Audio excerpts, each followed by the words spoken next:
the age-old tradition at the White Wolf offices of shopping cart jousting.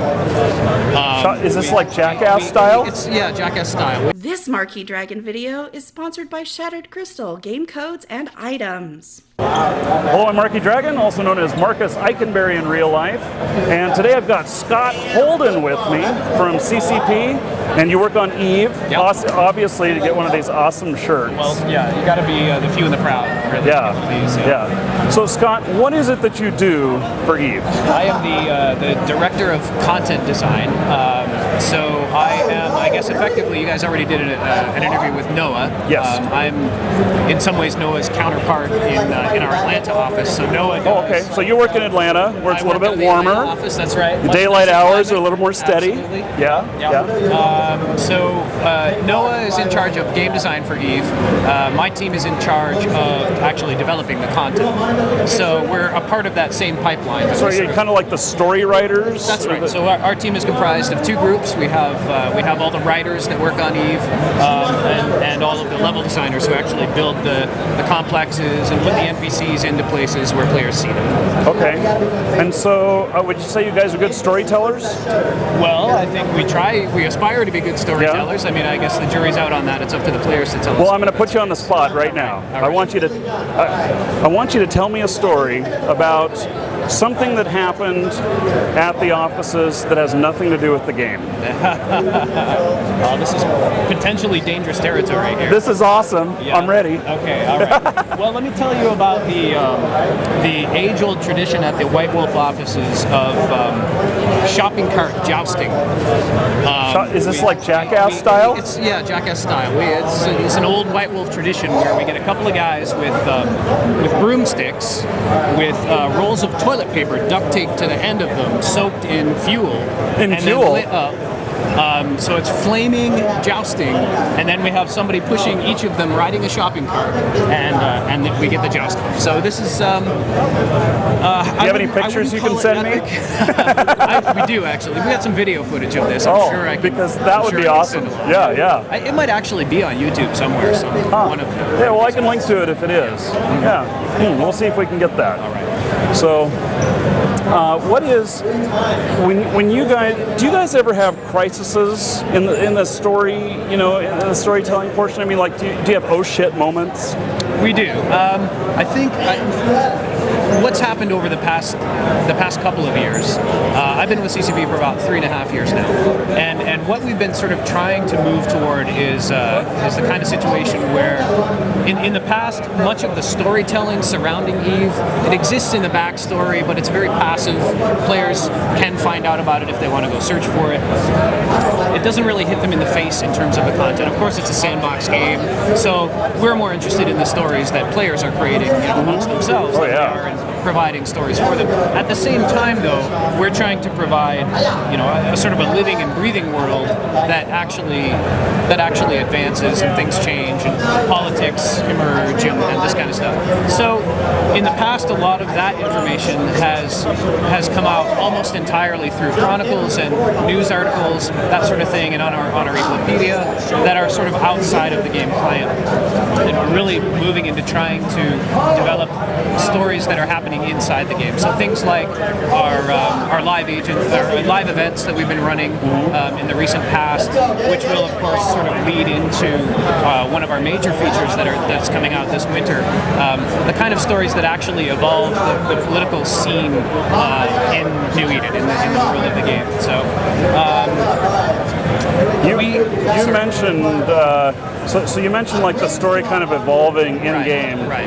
And the players taking that. Right. Have the players ever led you any place unexpected? Oh, absolutely. Oh, it happens all the time. For instance, the factional warfare feature that we introduced a couple of years ago, we really didn't know, what exactly. Obviously, we wanted it to be a feature that players were going to get very much involved with, and we had a lot of players involved with it for a long time. And what we found eventually was that the Caldari State players were taking over all the factional warfare, and so we actually adapted our ongoing storyline to absorb that fact, so that within the setting, it has become now canon that the Caldari primary state is much more successful in terms of the factional warfare ongoing story. And that, ultimately, when we do get the time to come back and iterate on existing features, we always want to be sort of taking those player events or those things that players do that we didn't necessarily foresee, and actually making them part of the setting so that in the future, new features will be built with the assumption now that factional warfare was largely won by the Caldari. So that's awesome, because that really makes you part of the game. Yeah, absolutely. And actually, it kind of almost removes it from being a game. Right. It's more than that. Right. So it's entertainment with high impact, or something. I don't know what to call it. Yeah, well,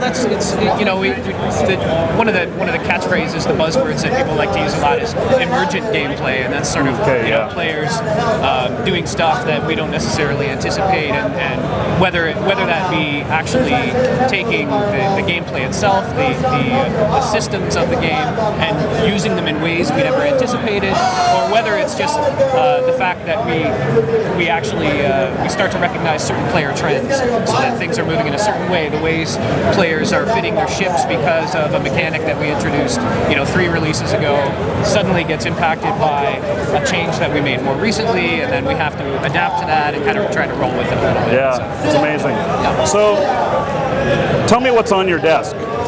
On my desk right now, hiring. We're looking to hire some new people. No, I mean like physically, what's on your desk? Oh, yeah. Do you have toys on your desk? Okay, you have a computer probably. Yeah, of course, my computer. Yeah. Often my laptop. Is your desk boring or is it interesting? My desk is a pretty mundane desk. Some of the other guys in the office, that sit around me, have much more interesting things on my desk. So this is your cue, guys. You now need to spice up his desk. That's right. Yeah, send me some cool stuff up there. Yeah, my desk at home is much more interesting than my desk in the office. So mostly it's just papers and books and. So you need like something like one of these ships. Absolutely, we do have. Yeah, I don't have one on my desk, but near my desk, sitting on my bookshelf. Speaking of ships, I'll put a link right next to this, because well, you can get a free entry to win one of these ships. Did you sign the ships? I did not. I have signed a ship in the past. Actually, I think they were the Iceland dev team. Right. You got aced out of That's that right. one. Yeah, right. So they're Iceland dev team members. Yeah. So, do you play the game? I do, absolutely. Yeah. And do you ever buy game time and convert it into ISK? No. Why not? I should. My accounts. Is it not your play? Are you one of the ISK creators? I am more of an ISK collector. Collector. Yeah. So you're extremely wealthy in game. I'm pretty wealthy in the game. Not one of the most wealthy. We keep a very close tally of who the most wealthy players in the game are. Do you guys actually publish that information? I'm not sure if that's published or if that's internal, to be honest. I know we have it. We have that information. Yeah. And it's pretty closely monitored. I am not, one of the top 100 wealthy players, but I'm up there. Yeah. So that means you must actually spend a lot of time in game. I do. It comes in fits and starts. It depends on how busy we are with work, and there are some days I'll sit there with the client open the whole day, and I do a lot of trading. I do a lot of market stuff. That's my sort of the gameplay that I enjoy. Much of I guess you'd call me a Care Bear, but. So I like to fly around. I buy stuff cheap and I sell it high, and I make a ton of money doing it. So. Oh, you're a merchant. And pretty much, yeah. Yeah, that's what I always end up playing. So one last question for you. Yeah. Tell me about a moment in game when you were playing when you achieved something that was just really great or really made an impact on you. Because as I say, my bias is toward trading and market. I would say. So your highest profit deal, or yeah, whatever. I would say the best day for me was I managed to flip two Caros in the same day, and I made, I think, nearly $1 billion ISK off of it. I don't know if somebody didn't realize what they were doing and paid me too much or whatever, but I think that day rolled me over maybe about 13 billion net worth or something like that, and so that was all in one fell swoop. So I was pretty happy. Awesome. With that. Yeah. Awesome. Yeah. So, thank you very much for the interview. My pleasure. And you guys back at the office, you know what to do. I expect somebody to report back to me. Let me know what you did to his desk. I'll send some pictures along. Yeah. Okay. All right. Thank you very much. Take care, everybody.